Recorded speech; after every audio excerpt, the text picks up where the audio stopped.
صباح الخير حبايبي، عاملين ايه؟ انا النهارده جايبه لكم عصايه المكنسه، طبعا المكسره. انتوا عارفين بتتكسر ليه طبعا. المهم انا اخترت 3 حلوين كده طول بعض، متساويين في الطول زي ما انتوا شايفين كده. هطلع لكم منها فكره حلوه. وطبعا رول مناديل اهو، انا فتحت فيها مستطيل من الناحيه دي ومن الناحيه دي، مستطيل صغير زي ما انتوا شايفينه كده. انا بحاول اوريه لكم. وكمان كان عندي بواقي مفرش ترابيزه، قصيت منه 3 قطع على قد العصا دي، علشان ايه؟ اغلفهم بيها. انتوا ممكن تستخدموا اي حاجة تاني، يعني اللي مش متوفر عنده الحاجات دي ممكن يستخدم ورق فوم، قماش. ممكن يسيبوا العصا كده زي ما هي كده، مش مشكلة. انا بس بيني ما بينكم كده بغلفهم عشان التصوير يعني. فانا هلف قدامكم كده واحدة طبعا، والاتنين التانيين هعملهم ايه مع نفسي عشان الوقت. فهجيب الشمع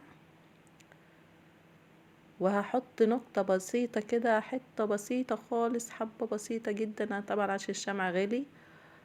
وايه، وهنلف ونثبت جامد واحنا بنلف علشان خاطر ايه؟ ما تفتحش مننا.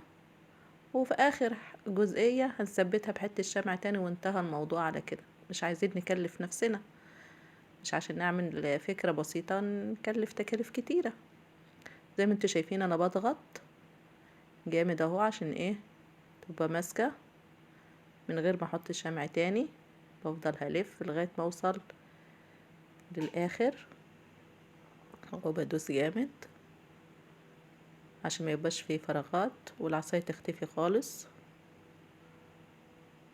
معاكم اهو، ما سايبهاش خالص عشان ما تلفش من ايدي. هثبتها في الاخر بحبة شمع بسيطة، وهقص طبعا ايه الباقي. طبعا هحاول علشان ما تلسعش زي المرة اللي فاتت، ما اقولكمش على اللسعة بتاعت المرة اللي فاتت. وبالظبط كده اهو، وهقص الباقي، هحاول اظبطها كويس عشان ما تفكش مني وما استهلكش شمع كتير، لان الشمع طبعا احنا عارفين ان غلي، كل حاجة غليت الحمد لله، نشكر ربنا. حط نقطة كمان.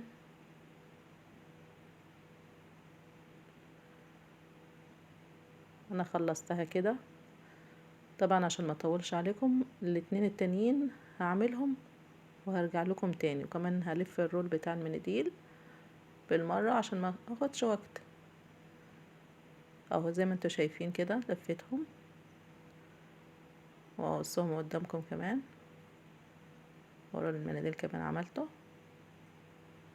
هحاول ايه اقص ايه الزيادة دي.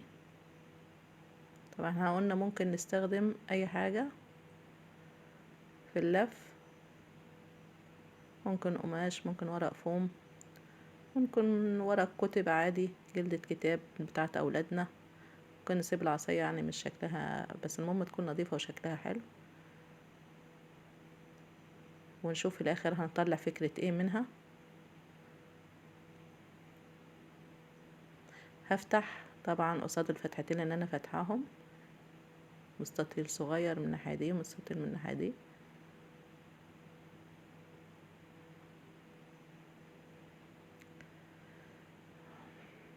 الحاجة دي هتفيدكم،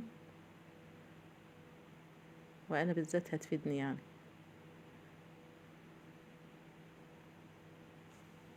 احنا هنعمل حامل للتليفون، بحيث ممكن تستخدميه انت وقاعدة، تحط عليه التليفون في المطبخ، تشتغلي حاجة بايدك مش قادرة تمسكي التليفون، بتسنديه عليها وبتشغل. ده مشبك بقى، جبت مشبك قلت استغلك بقى.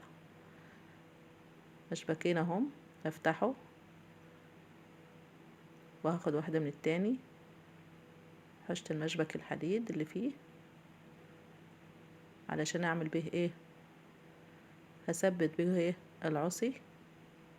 هستخدمه. هنشوف السماء ده بقى مش هغلفه، مفيش داعي يعني، انا هسيبه كده. لكن انت لو عايزه تغلفيه بورق فوم او تحطي له تاني الورق اللي مستخدمينه ده المفرش، اوكي تلونيه الوان ماشي.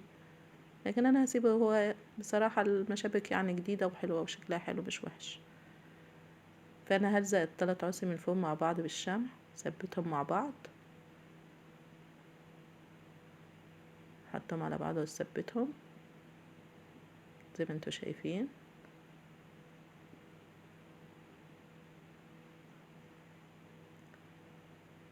وبعدين هحاول افتح المسافة اللي انا عاوزاها بحيث يثبتوا يقفوا ما يقعوش.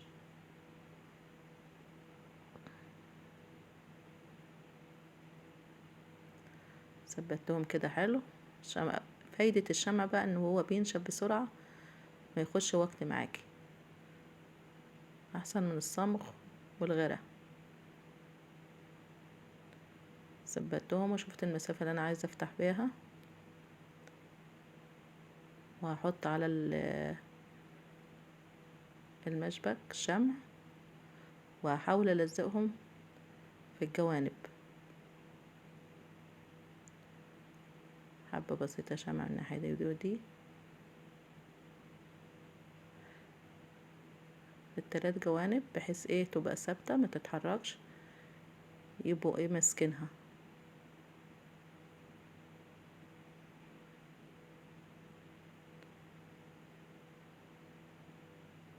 والتانية الناحية التانية.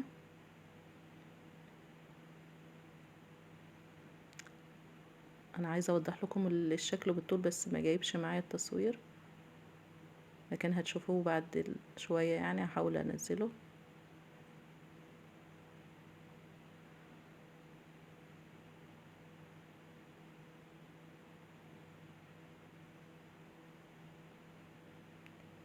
بحاول اخليها قصاد اختها، شوف بقى ايه قصاد بعض،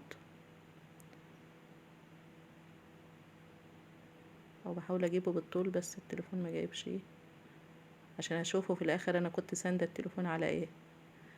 الحامل ده هينفعني جدا.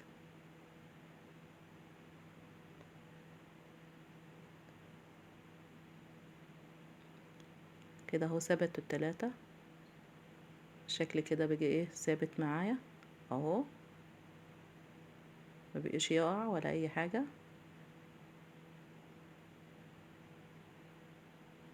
شايفين ثبتهم كويس.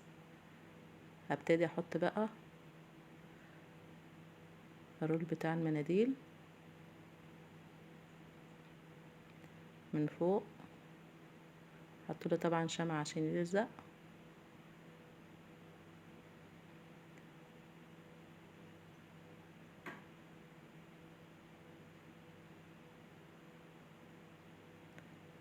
خلاص قبل نوصل للمرحلة الأخيرة.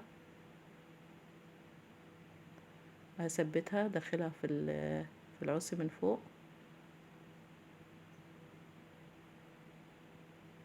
وصلنا. شايفين انا حطيت التليفون بتاع ابني عليه عشان تشوفوا اهو، وقفة حلوة. حامل تليفون من حاجات بسيطة، عصاية متكسرة. بص اللي كنت بستخدمها بقى ازازة فيها رمل وفتحة لها برضه نفس الفتحتين، وكنت بستخدمها للتصوير. كمان انا عملت فكرة تاني اهو، شايفين اهي مفيش اي حاجة ثابتة. وادي دي الازازة اللي كنت بستخدمها. وممكن نعمل فكرة تاني ان من الرول بتاع ورق الألمونيوم ثبتها على كرتونة، نفتح نفس الفتحات واحط عليها عادي التليفون، مش هيش مشكلة، مش بيقع ولا حاجة. يعني انا بيجي عندي 3 حوامل بالطول بالعرض، تستخدميه معاكي في المطبخ، انتوا بتطبخي، انتوا بتعملي اي حاجة، تسندي التليفون عليه وتشتغلي عادي براحتك. او ممكن اللي احنا عملناها النهاردة دي اهو، حامل التليفون اللي عملناه من عصاية المكنسة، بيجيلها فايدة بعد الكسر. او احط على الازازة اللي فيها رمل، دي ابسط حاجة اللي مش قادرة تعمل اي حاجة ممكن تعمل الازازة عادي. اتمنى ان تكون الافكار بتاعتي بتعجبكم وتنول اعجابكم، وتعملوا الاشتراك للقناة وتعملوا لي اعجاب. شكرا جدا انكم بتسمعوني. انا مبسوطة ان انا كنت معاكم النهاردة. سلام.